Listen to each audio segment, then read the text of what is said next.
और आइए अब देखते हैं खबरें विस्तार से। राजस्थान के कई जिलों में भारी बारिश का दौर जारी है। मौसम विभाग ने प्रदेश के करीब 1 दर्जन जिलों के लिए येलो अलर्ट जारी किया है। जयपुर, भरतपुर, धौलपुर, करौली, दौसा, अलवर, सवाई माधोपुर, झुंझुनू, सीकर कह लीजिए, चुरू, टोंक, हनुमानगढ़ जिलों में कुछ स्थानों पर मध्य से तेज वर्षा होने की संभावनाएं भी जताई जा रही हैं। वहीं आधा दर्जन जिलों में ऑरेंज अलर्ट जारी है और मौसम विभाग के अनुसार 9 से 13 अगस्त तक एक बार फिर मॉनसून एक्टिव मोड में नजर आएगा। लगातार हो रही बारिश की वजह से प्रदेश की ज्यादातर नदियां खतरे के निशान से ऊपर हैं और आसपास के इलाकों में रह रहे लोगों को सतर्क रहने की अपील भी की गई।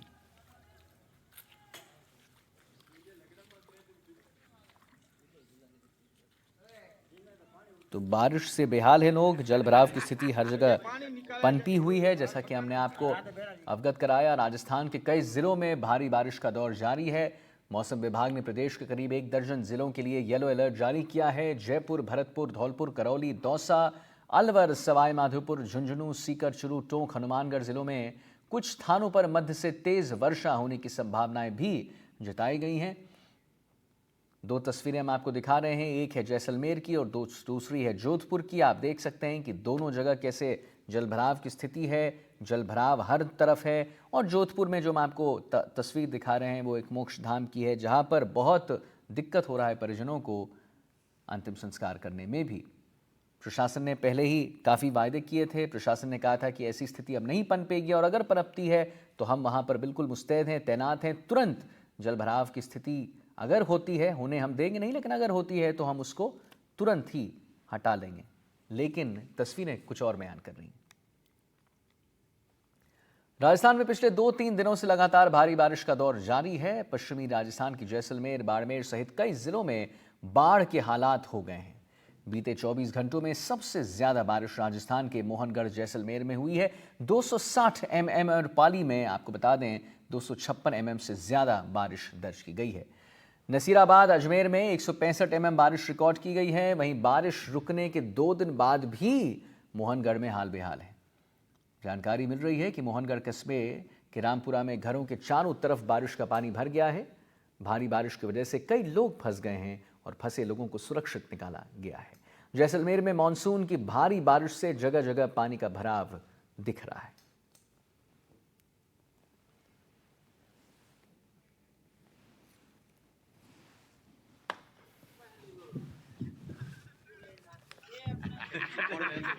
ये पानी निकाला है कोई।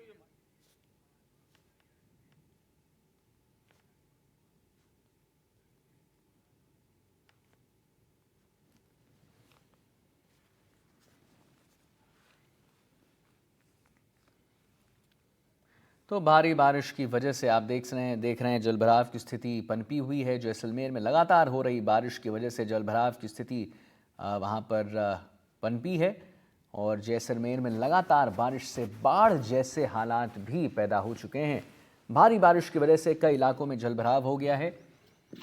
जैसलमेर में लगातार हो रही बारिश से बाढ़ जैसे हालात हो गए हैं। ये पानी निकाला है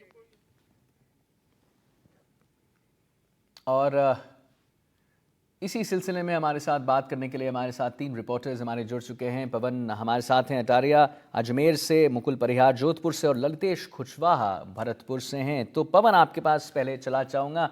पवन, जहाँ पर बारिश में देखा जा रहा है कि एक तरफ आफत है, कहीं राहत है, लेकिन आफत ज़्यादा है ये देखने को मिल रहा है, क्या स्थिति पवन वहाँ की?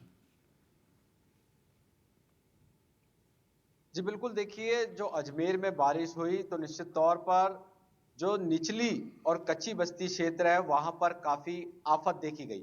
वहां घरों में पानी भर गया, जनजीवन अस्त व्यस्त हो गया, जिसके कच्चे मकान थे वे ढह गए और कई जगह पर तो पुरातत्व विभाग की जो बड़ी इमारतें थी, पुरानी जो इमारतें थी, धरोहर थी, उनके कुछ हिस्से ढह गए।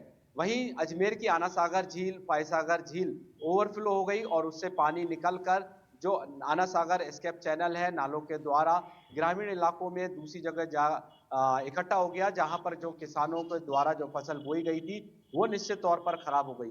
तो कह सकते हैं कि जो दावे थे प्रशासन के, सरकार के, जनप्रतिनिधियों के, वो दावे ग्राउंड जीरो पर खोखले साबित हुए।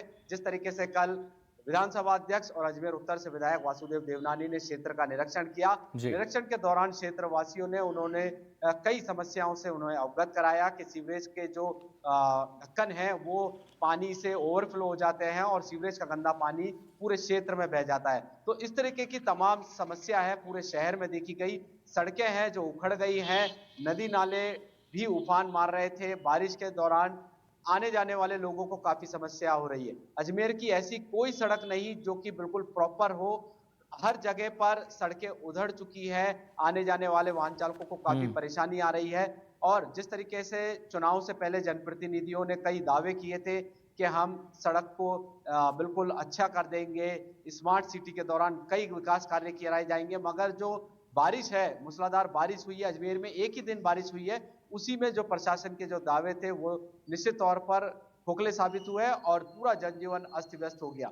अजमेर से कई ऐसी जो नदियां हैं वो भी निकलती है और नदियां हैं वो ओवरफ्लो हो गई है। शहर के जो ग्रामीण इलाके हैं वहां पर तो हाल काफी ज्यादा खराब देखे गए। नसीराबाद में बाढ़ जैसे हालात हो गए, वहां पर भी 2 कच्चे मकान गिरने की स्थिति आई।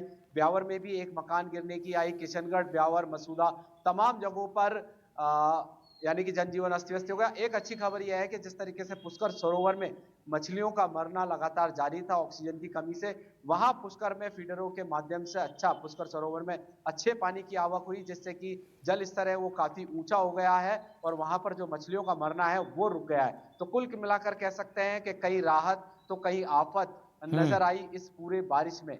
हालांकि पिछले 2 दिन से जो बारिश है वो रुकी भी है, मगर मौसम है वो काफी सुहाना है। जो पर्यटक स्थल है वहां पर जो लोग हैं पिकनिक का मजा भी लेते हुए नजर आ रहे हैं। ठीक है पवन, एक बार मुकुल परिहार जी के पास चलना चाहूंगा। मुकुल जोधपुर से। जोधपुर में मुकुल, हम सब जानते हैं कि हालत बड़ी जो है, स्थिति जो है बिल्कुल ठीक नहीं है, जलभराव की स्थिति है। लेकिन एक और ताज़ा अपडेट ये आता है कि 9 से 13 अगस्त तक फिर मानसून सक्रिय वहां पर रहेगा। तो प्रशासन कैसे उससे लड़ेगी? अभी ही प्रशासन की पोल खुल चुकी है, तो अब जब और स्थिति गंभीर होगी यानी और बारिश होगी, तो फिर कैसे प्रशासन, क्या कुछ वहां पर अलर्ट मोड पे दिख रहा है और क्या कुछ कर रहा है प्रशासन?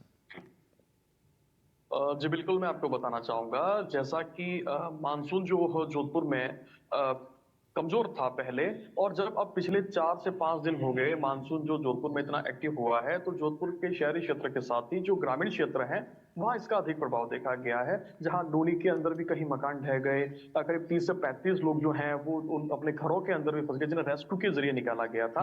और शहरी ग्रामीण क्षेत्रों के साथ ही शहरी क्षेत्र की बात करें तो भीतरी शहर में भी जो प्राचीन जल स्रोत हैं वो भी जो है अब ओवरफ्लो होने की स्थिति में आ गए हैं। हालांकि अगर बात करें प्रशासन की तैयारियों की, तो प्रशासन की तैयारियां इतनी नहीं देखी गई थी बारिश से, मानसून से पहले, कि जिससे कि स्थितियां इतनी बिगड़ सकती। लेकिन अब जो मौसम विभाग की जो अनुमान है उसकी बात करें तो जोधपुर जिला कलेक्टर भी पूरे सख्त नजर आ रहे हैं। और कल जो है वो जिला प्रभारी सचिव ने भी इस संबंध में जो है वो बैठक भी ली थी। और इसके बाद जो नगर निगम है या सिविल डिफेंस है या अन्य जो संबंधित विभाग है जिनकी जिम्मेवारी है नागरिकों की सुरक्षा की, उनको भी पूरी तरह से जो है वो पाबंद कर दिया गया है। और इसके अलावा जिला प्रभारी मंत्री ने भी जो है वो सख्त हिदायत दी है।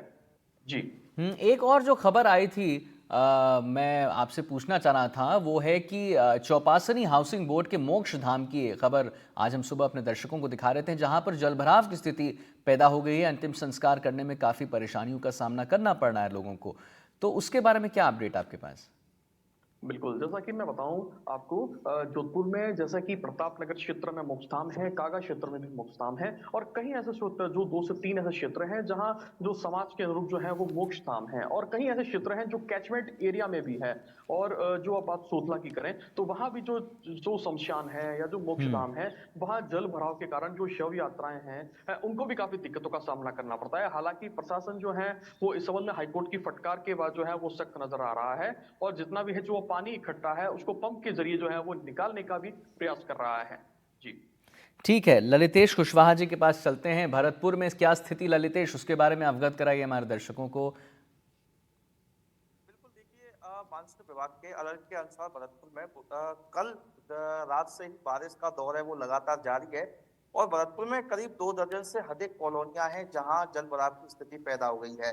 खास बात यही है कि जो प्रशासन है उसके द्वारा तैयारियां तो की गई थी, लेकिन जो नगर निगम है उनके द्वारा जो नाले हैं जहां से पूरे शहर का पानी बाहर निकलता है वो अतिक्रमण नहीं हटाया। अतिक्रमण वहां जमा है, इसके चलते जो नाले बारिश का पानी है वो नालों के जरिए बाहर नहीं निकल पा रहा है। तो इसके चलते जो लोग हैं काफी परेशान हैं और अभी भी बारिश का दौर जारी है। जो बूंदें हैं वो लगातार पड़ रही हैं, जिसके चलते लोग अपने घरों में कैद हैं। खास तौर पर जिस तरह से मैं न्यू कुशवाड़ा कॉलोनी मौजूद हूँ, ये पूरी कॉलोनी तालाब बनी हुई है। यहाँ के जो बासिंदे हैं वो अपने घरों में कैद हैं और जरूरी काम के चलते ही वो बाहर निकलते हैं। तो मौसम विभाग ने आगे भी अलर्ट जारी किया है कि भरतपुर जो पश्चिमी राजस्थान में तो बरसात हो ही रही है, जी। पूर्वी राजस्थान है वहां भी अलर्ट जारी किया है। 9 अगस्त से लेकर के 13 अगस्त तक काफी तेज बारिश होने की संभावना जताई। जी आदित्य। ठीक है, ठीक है। बहुत बहुत धन्यवाद आप सभी का महत्वपूर्ण जानकारी देने के लिए और बताने के लिए कि आप लोग के जगह पे क्या स्थिति पैदा हुई है, जलभराव की स्थिति कैसे है और परेशानी कितना हो रहा है लोगों को। फिलहाल बढ़ते हैं अगली खबर की ओर। जोधपुर में पिछले 3 दिनों से हुई बारिश के बाद कई जगहों पर जलभराव हो गया है। पानी जमा होने की वजह से लोगों को आवाजाही में काफ़ी परेशानियों का सामना भी करना पड़ रहा है। ऐसी एक तस्वीर सामने आई है चौपासनी हाउसिंग बोर्ड के मोक्ष धाम की, जहां पर जलभराव के कारण से लोग अंतिम संस्कार करने में काफ़ी परेशानियां उनको हो रही हैं। मानसून आने से पहले प्रशासन बड़े बड़े दावे कर रहा था कि नहर और नालों की पूरी तरह से सफाई हो गई है, प्रशासन किसी भी हालत से निपटने के लिए तैयार है। लेकिन बारिश होते ही दावों की पोल खुल चुकी है। दावे किए जा रहे थे कि भराव के हालात में पंप लगाकर लोगों लोगों को हेल्प किया जाएगा, राहत दी जाएगी, लेकिन प्रशासन की उदासीनता के चलते ना तो उस इलाके की नहरों को पूरी तरह से सफाई उनकी की गई है और ना ही मोक्ष धाम जैसे जगहों में भी जलभराव के बावजूद मंड पंप लगाकर पानी निकाला गया है, जिसके कारण से अंतिम संस्कार करने आने वाले लोगों को पानी के बीच में किसी तरह जाकर अंतिम संस्कार करना पड़ रहा है। वहीं कई मोक्ष धाम तो पानी में ही डूब चुके हैं और जोधपुर के चौपासनी क्षेत्र में स्थित सुथरा स्थित मोक्ष धाम का जायजा लिया हमारे जोधपुर संवाददाता अरुण हर्ष ने। आइए आपको दिखाते हैं। नगर निगम ने जिस तरह के दावे किए थे कि भले ही कैसा ही मानसून हो, बरसात हो, मड पंप लगाकर लोगों को राहत देने का काम किया जाएगा, लेकिन हम एक तस्वीर दिखाने जा रहे हैं।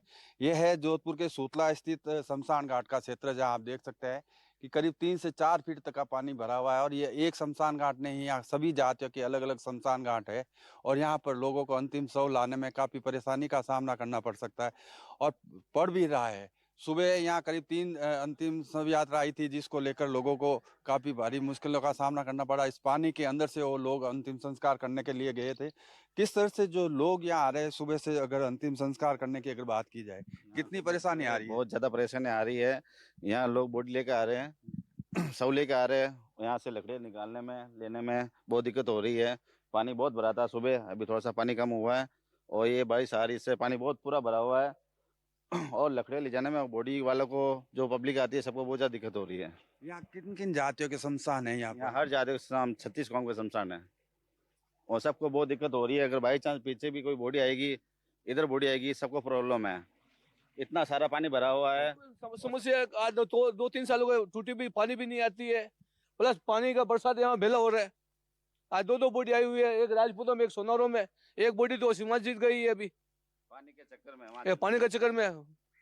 लोग अंतिम शव यात्रा जब लेकर आते हैं अंतिम संस्कार करने के लिए, ये पीछे के जो है अलग अलग समाज के, विष्णु समाज का पूरा जो है तालाब डूबा हुआ है, गौड़ ब्राह्मण का है उसमें तालाब बना हुआ है। लोग कैसे अंतिम संस्कार करें और प्रशासन जो दावे कर रहा था, हकीकत कुछ अलग नजर आती है। ये तस्वीरें ये बताती है कि प्रशासन जो दावे करता है उसमें सच्चाई कितनी है। लेकिन एक पार्षद है यहाँ आए हुए, उनसे भी हम जान लेते हैं। अशोक जी, किस तरह से के हालात है यहाँ पर? आप सुबह आए थे यहाँ पर? यहाँ स्थिति बहुत ही नाजुक थी, ऊपर तक पानी भरा हुआ था। जिंजा बेरी से ये शमशान बने हुए हैं, कुछ दीवारों के कारण से भी ये पानी का भराव आ रहा है और जिंजा बेरी से ये आउटपुट होके है उमेश सागर नहर के मार्फत ये पानी निकलता था। आज स्थिति ये है कि चारों मेर टापू बना हुआ है और यहाँ पे शमशान के अंदर आने, मुझे सुबह समाचार मिले कि यहाँ पे डेड बॉडी भी निकलनी मुश्किल है। मौके पे आया जब मैंने भी देखा, ये हालात बहुत नाजुक थे। डगमगाती स्थिति में लोग बाग शमशान के अंदर वो पहुंचे। अभी ये कारण ये है, पानी की निकासी नहीं हो रही है प्रॉपर। हमने पहले भी दिखाया था, एनडीटीवी ने आपसे बात की थी, नालों की सफाई नहीं हुई थी, उस समय भी यही आशंका जताई थी कि ये बस्ती है या इस एरिया का इलाका डूब सकता है, और वाकई आज वो स्थिति देखने को मिल रही है। बिल्कुल देखने की स्थिति है। ये कई जगह से कचरा इसका डाट नहीं निकला है, सफाई पूर्णतः नहीं हो पाई है, इस वजह से ये पानी का भराव हुआ है। कह सकते हैं कि जो दावे किए जाते हैं प्रशासन के, उसकी हकीकत क्या है, और ये हकीकत दिख रही है तस्वीरों में कि किस तरह से शमशान घाट, जहां अंतिम यात्रा होती है, इंसान के जीवन के सफर का आखिरी सफर होता है, वहां पर वो उनका अंतिम संस्कार करने में भी लोगों को परेशानी आ रही है। जिला प्रशासन मड पंप लगाने के दावे कर रहा था, लेकिन वो मड पंप नजर नहीं आ रहे, और ऐसे में कह सकते हैं कि जिला प्रशासन की पोल खोलती ये रिपोर्ट है, जिसमें बताया रहा है हम लोग, जिसमें हम बता रहे हैं कि किस तरह से जो है अंतिम संस्कार करने आने वाले लोग काफी परेशान हो रहे हैं। अरुण हर्ष, एनडीटीवी, जोधपुर।